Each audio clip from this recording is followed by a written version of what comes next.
Small was very small. He lived in a small house underneath a daisy at the bottom of Mr. Robinson's garden. It was a very nice house, although very tiny, and it suited Mr. Small very well indeed. He liked living there. Now, this story is all about the time Mr. Small decided to get a job. The trouble was, what sort of a job could Mr. Small do? After all, there aren't that many small jobs.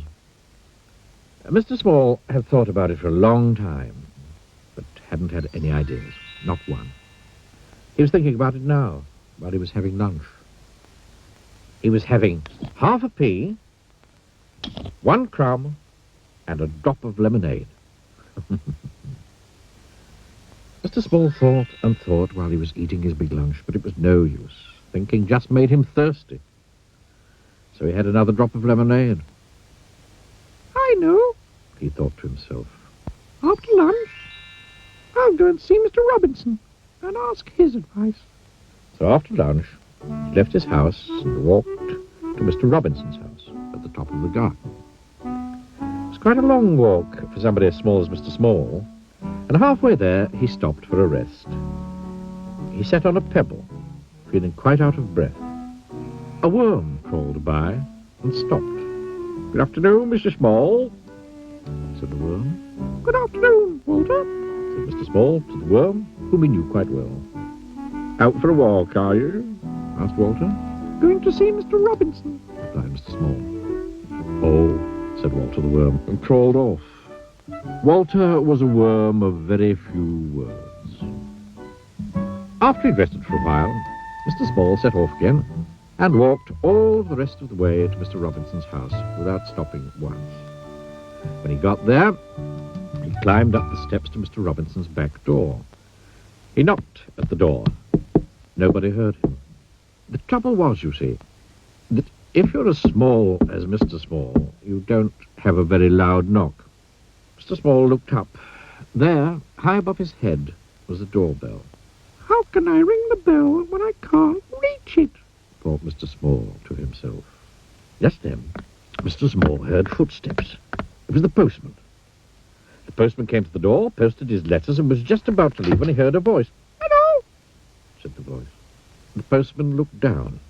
"Hello," he said to Mr. Small. "Who are you?" "I'm Mr. Small," said Mr. Small. "Will you ring the bell for me?"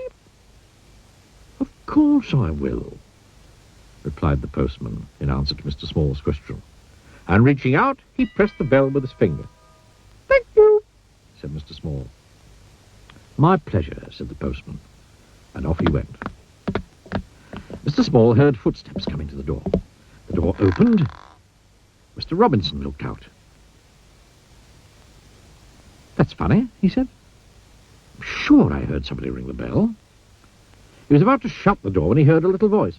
"Hello," said the voice. "Hello, Mr. Robinson." Mr. Robinson looked down and down. "Hello," he said. "What are you doing here?" "I've come to ask your advice," said Mr. Small to Mr. Robinson. "Well," said Mr. Robinson, "you'd better come in, have a talk." Mr. Small followed Mr. Robinson into the house, and, perched on the arm of Mr. Robinson's favourite chair, he told him how he couldn't think of a job that he could do. Mr. Robinson sipped a cup of tea and listened. "So you see," Mr. Small explained, "how difficult it is." Yes, I can see that," said Mr. Robinson. "But leave it to me." Mr. Robinson knew a lot of people. Mr. Robinson knew somebody who worked in a restaurant and arranged for Mr. Small to work there, putting mustard into mustard pots. But Mr. Small kept falling into the pots and getting covered in mustard, so he left that job. Mr. Robinson knew somebody who worked in a sweet shop and arranged for Mr. Small to work there, serving sweets. But Mr. Small kept falling into the sweet jars, so he left that job. Mr. Robinson knew somebody who worked in a place where they made matches and arranged for Mr. Small to work there, packing matches into boxes.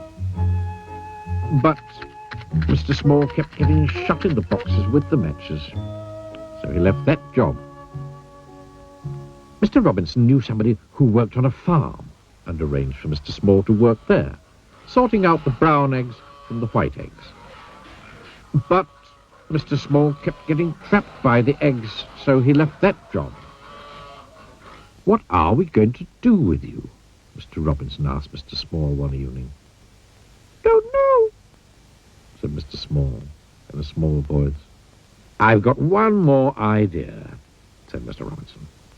"I know somebody who writes stories for children. Perhaps you could work for him." So the following day, Mr. Robinson took Mr. Small to meet the man who wrote children's stories. "Can I work for you?" Mr. Small asked the man. "Yes, you can," replied the man. "Pass me that pencil and tell me all about the jobs you've been doing. And then I'll write a story about it. I'll call it Mr. Small," he added. "But children won't want to hear a story all about me," exclaimed Mr. Small. "Yes, they will," replied the man. "They'll like it very much. And you did, didn't you?"